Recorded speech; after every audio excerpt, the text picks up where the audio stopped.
What's up YouTube? Una here to bring you another OPTC video, and today we're going to be doing the Mouthgate last mission of Moria. I had a user request. It was actually kind of like a challenge. He's like, oh, do it with Garp! Which I think he must hate me because doing it with Garp is absolute torture. But I thought that would be an excellent point to bring up kind of like a team building exercise video. So what you'll see here is on the left side we've got a double Mihawk, which is like a 2.5 burst, and all we have is 3 Psy units. We don't even have a full Psy squad, but we've got Dofi, of course, because Dofi is like the world's greatest orb booster ever. At least so I hear. I'm not a guy that's got the legend Dofi, but that's who I work with. So only half the units are like super strong for this level, at least for the boss. But what's unique about this level actually is that it's a lot of these units, like even these like knights in the beginning, are really difficult. So you'll see I cleared the first round there on the left hand side with the Hawk. Alright, pause, let's focus on the right hand video. I'm doing a Garp, an all-side team to kind of burst down Moria at the end, which kind of has been giving people a lot of problems, which is it is what it is. So on the right is the challenge from our contributor who said he wanted a double Garp team, which and I say he must hate me because that is like a horrible team design for this level, and I just don't think a lot of new players know that. I think he knew it, but what the story is that these knights in the beginning have a high defense, which basically subtract off your total damage. So since Garp only boosts by 2, but Mihawk boosts by 2.5, he's doing basically twice as much damage. And not only that, it's off damage too. So sometimes like Mihawk was weaker against, like we saw that Strength Knight, he was able to pull off his special. And then I did kind of screw up here where I let this guy get off his defense, but guys, it is hard with a double Garp. Like you just don't do much damage. But as I was saying, defense subtracts off. So let's say you do 10 hit points of damage, and let's say he's got 5 defense. If he has that, you're only going to be doing 5 damage, right? Because that defense subtracts off 5 from those 10 hit points of damage. Okay, so let's say we have a double Garp team. Well, I subtract that 10 hit points of damage. I multiply it and divide it by 2, and it's only going to be 5 damage. So therefore, I'm only going to be doing 1 hit point of damage, assuming obviously combos do 1 hit points for each one. But you get the idea that if I was only doing 5 damage, I lose out on all that extra damage. I guess another example would be, let's say I do 1,000 hit points, 1,000 damage, and he's got 500 defense with a double Mihawk. Well, I'm only going to be doing about 500 roughly damage. With a double Garp, let's say I was only doing 500, damage. His 500 defense would mean I'm only doing my combo. So like 2 Garps, let's say, would only do 8 hit points of damage. You're missing out on tons. So when you have these units, these knights that have a lot of defense, you have got to bring at the highest hitting, hardest hitting units that you can, because that is going to be the only way you punch through their damage. And you'll see on the right hand side here with Garp, I am just lagging. It's taking twice as long. It's not helping me, because you'll notice every time that I'm not able to take them out, I take a hit. So you might think, oh well, he's got 2 times the HP. It only makes sense that that I could survive longer. But no, look on the left hand side.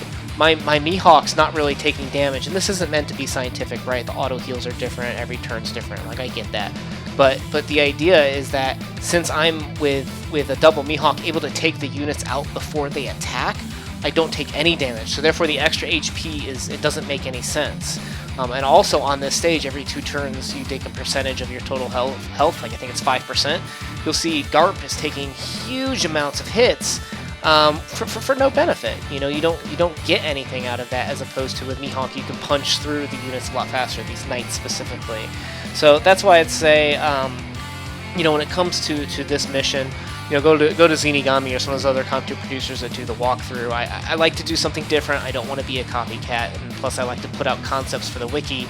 Today's concept was really about that concept of attack power and defense, that just because you have more HP doesn't mean it's better. You can see that my Garp is struggling so hard because he can't take out these units, he doesn't have the damage, and he also takes more damage from the stage. So don't get addicted to those 2 HP guys. You need to look at when you can do more damage, because that is the way this game is going. It's either kill the unit through bursting or get killed yourself. So that was really the point, just to kind of show you how fast you could do it with a Mihawk, how slow and how difficult it is with this double Garp approach. So Mihawk's just about to finish. He's got about another minute and a half on his, he's right here on his Moria. And you'll see what we're going to do. What do I do to defeat Moria? Oh, since there's no point in saving Mihawks, you'll see I used his special earlier. But he's got a 10 hit point barrier. So on the left-hand side, we're focusing on Moria now. What you're going to want to do is, first of all, you're going to want some Psi Orbs. So we'll just go ahead and waste a turn here. There we go. Now we got our 3 Psis. So what you'll do is you'll use Dofi to arrange those 3 Psi Orbs on your hardest hitting units. Well, on your 3 Psi units. And that's really going to be about it, guys. You can activate your Shanks here to do extra damage for the slashers, which is really just all of them, because I chose all slashers as a slasher team. And that's going to be it. So you're going to basically just push out Moria now by focusing on him. Use your first 3, slashers here to get rid of his perfect combo chain thing. Once you do over 10 hits, then you start doing damage. And then use these 3 units right here to really push Moria out. You'll see he's really, really close here. And then when he gets mad, he enrages his squad. And just use this next turn to really just kind of, again, get rid of those 10 combo hits. You'll be able to take him out, and then you can take out the rest of the units in the room. And that's about it, guys. That's really how simple this stage is. These guys do hit super, super hard, so you've seen coming up into this that it can be these knights are really, really difficult. But if you have enough, attack damage, you can push through them without a problem, because after they attack, they go on a 3-turn cooldown. So that is really the secret to beating Moria, at least with slashers. I'm not saying this is the best team, but the concept was use your captains that do more damage. So on the left, he'll be wrapping it up here, and on the right-hand side, where are we? I don't even know what. So let's focus on Garp. I'll bet you he's only on stage. Is that stage 4? I don't even remember how many stages there are in this. I think we're just hunting for meat at this point, because really it's just you got to gobble as much meat as you can to survive. Stage 7, okay. And in terms of the video length, we're getting close to the end, but that's about it. So as you can see, guys, it's so much easier when you do a lot more damage for high defense rounds. So I'm not saying that 2x 2 HP captains aren't all good or always, but they're not good in every situation. So when you see these high defense units, you've got to think damage output, which comes from harder hitting units, harder hitting specials, etc., and you'll have a much easier time with this. But it is still doable with Garp, but just so you guys know, if you're struggling and you think the level's really hard, think about your team. Is there something you could be doing better to push this further, whether it be a Legend Shanks friend or something like that? Obviously, he gets hurt with losing HP, so you have to manage your health a lot more with that. But obviously, just rare recruit Shanks or other 2.5 leads definitely should be considered. So good luck with your story mode. I guess you wouldn't really farm this unless you're looking for Moria.